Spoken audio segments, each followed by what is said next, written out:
more woman and a man more. All right?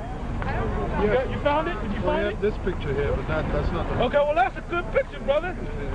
I can see why Solomon was dealing with them women. Now this right here, it says detail from four times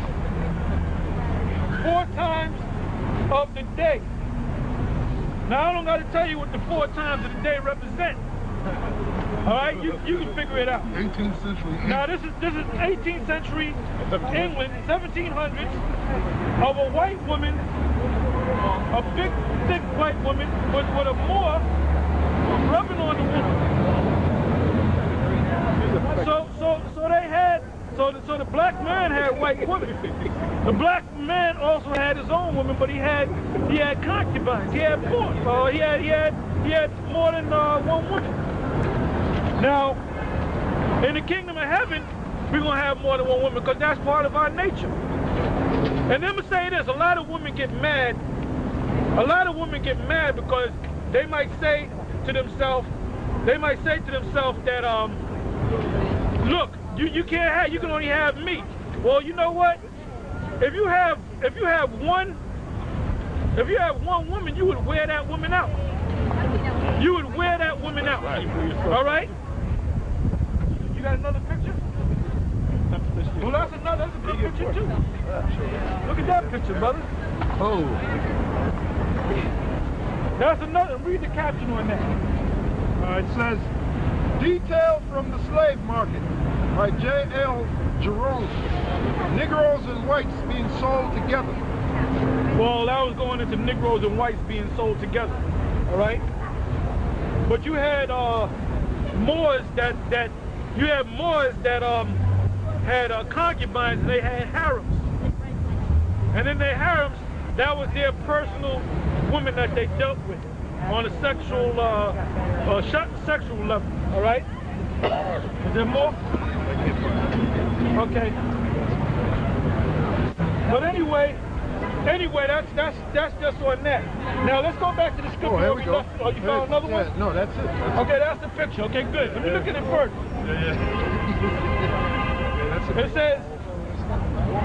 It says detail of Turkish harem seen by J.L. Jerome. Now look at them women, man. Look at them women. That's when the women had them big ass, white women had big butts and all that, man. Now they making a comeback. And that's a black man looking, tending to him, looking at them.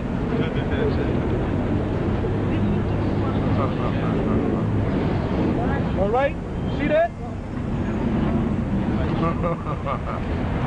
So how you gonna tell me that the black man can't have white women or Hawaiian women or East Indian women or Chinese women?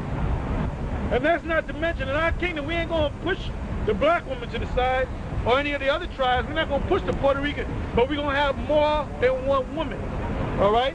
Because we're gonna be in our kingdom. What you think we're gonna be like the white man in the 50s? Oh, honey, I'm going to work. Goodbye, see you later. Say hi to the kids, all right? So you getting people getting offended already? Yeah, she was there listening all day. Now let's go back to where we left off in Kings. First Kings, the 11th chapter, start from the first verse again.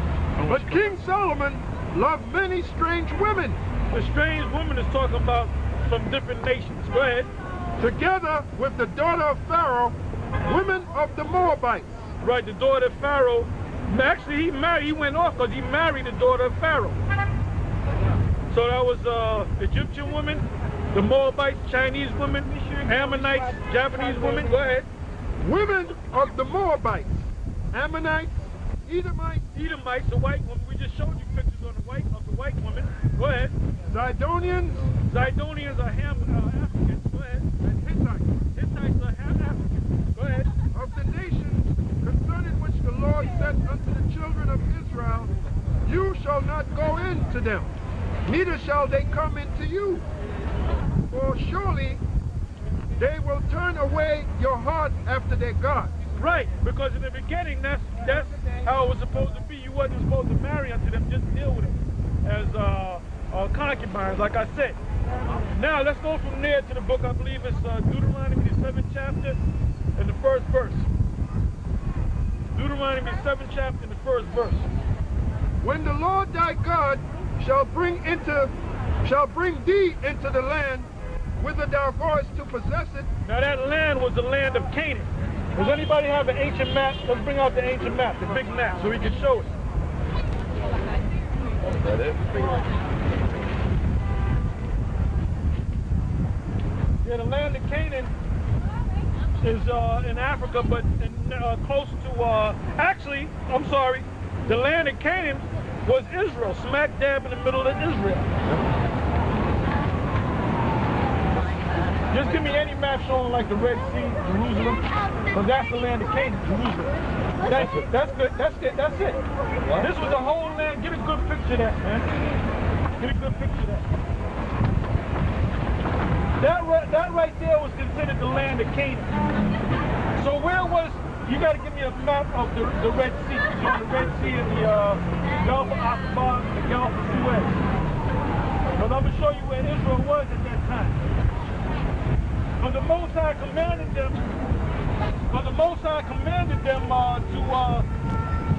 to take that land. All right? All right, put this sign back for a minute. Show me this sign. Pull it out, brother. Pull it out. Somebody go back there and help him with the map.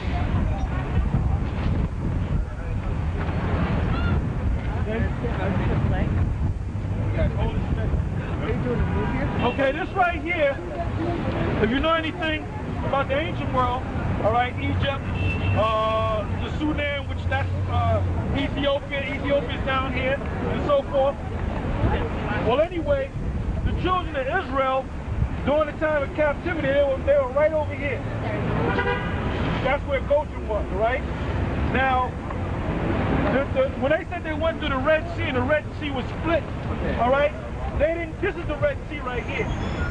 The Red Sea would have to be mile-wide. This had to be about 100 miles. So they didn't go through that. They went through this, which was more like maybe 10 miles. Because the Gulf of Suez and the Gulf of Aqaba was also considered, they were connected to the Red Sea, so they were also known as the Red Sea.